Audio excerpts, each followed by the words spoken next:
Edmond Dantes is a fine young sailor, 19 years old, aboard the Pharaon. Their captain died on the voyage, and so Dantes stepped in to serve, including skillfully docking the ship in the harbor at Marseille. He is glad to be home because he's about to marry his beautiful fiancée, Mercedes Herrera. The Pharaon is owned by Monsieur Morel, a good man who encourages the official promotion of Dantes to captain. But others are envious of Dantes' abilities and desirous of what he has, and are determined to ruin him. Dantes is carrying a letter which the Pharaon picked up on the Isle of Elba, the island where Napoleon Bonaparte is exiled. Dantes says that it was the captain's dying wish that the letter be delivered to a man in Paris named Noirtier, who is a Bonapartist, someone who supports Napoleon instead of the king. But Noirtier's son, Monsieur de Villefort, gets the letter first. As a prosecuting attorney, Villefort is a powerful man and knows that his father would be imprisoned by the royalists for receiving such a letter.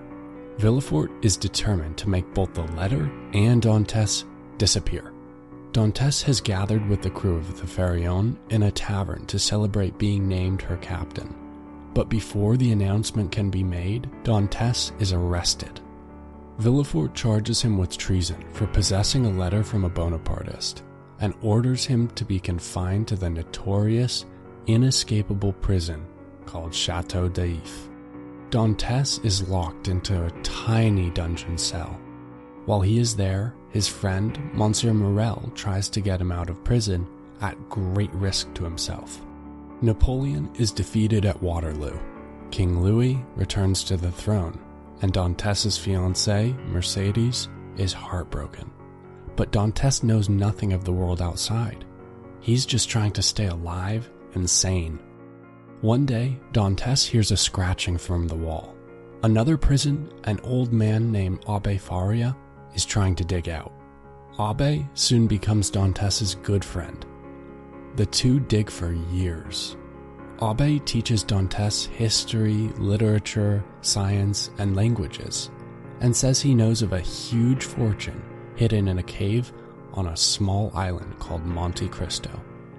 When Abbé dies 14 years after Dantes was arrested, Dantes hides himself in Abbé's heavy burial sack and escapes when it's thrown into the sea.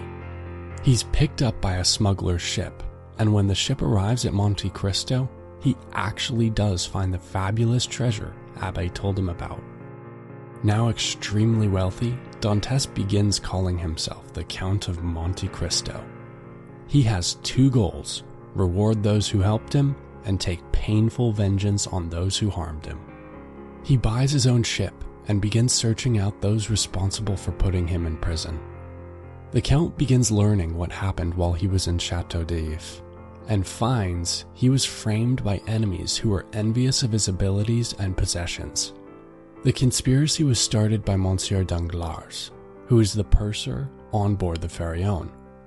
Danglars wrote the letter, entirely fake, that Dantes received on the Isle of Elba, and which framed him for treason as a Bonapartist.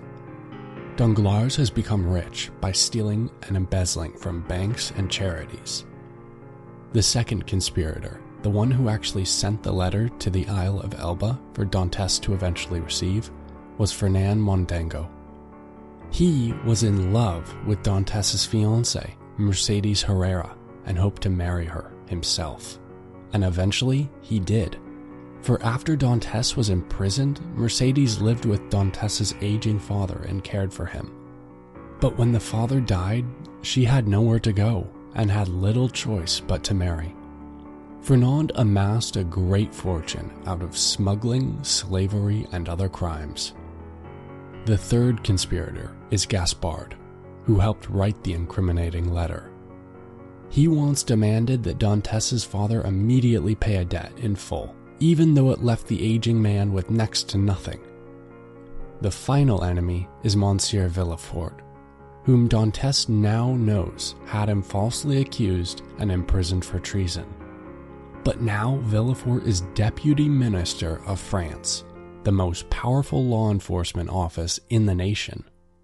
Villefort is also married and has a daughter, Valentine, a kind and innocent young woman.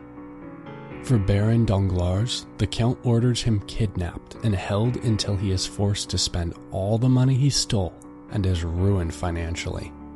For Fernand Mondego, Mercedes is informed that her husband is actually a traitor and a criminal.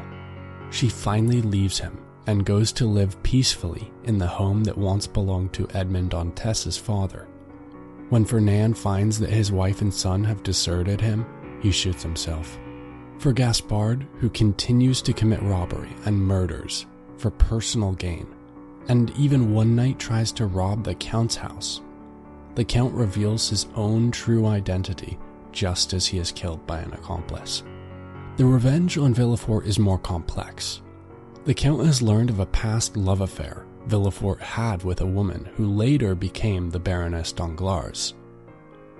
When their illegitimate child was born, Villefort told her it was stillborn and took it out to bury it alive.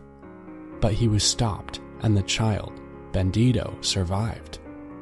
Benedito grew to be a cruel and criminal young man. He destroys Villefort by publicly accusing him of many crimes, including the attempted murder of his own infant son. Yet the Count of Monte Cristo does not simply take cold revenge on his enemies. He rewards those who have been kind and tried to help him. For example, the Count is able to save Monsieur Morel's life and restore his fortune. He presents his home on the island of Monte Cristo to Maximilien Morel, the son of Monsieur Morel, even though Maximilien's beloved is Valentine Villefort, the daughter of the same Villefort who conspired against him. Dantès could have taken revenge on the child of a despised enemy, but instead unselfishly arranges for the happiness of the son of one of his greatest friends. Finished at last with revenge, Edmond Dantès, the Count of Monte Cristo, leaves on a ship in a search for a new life and is never seen again.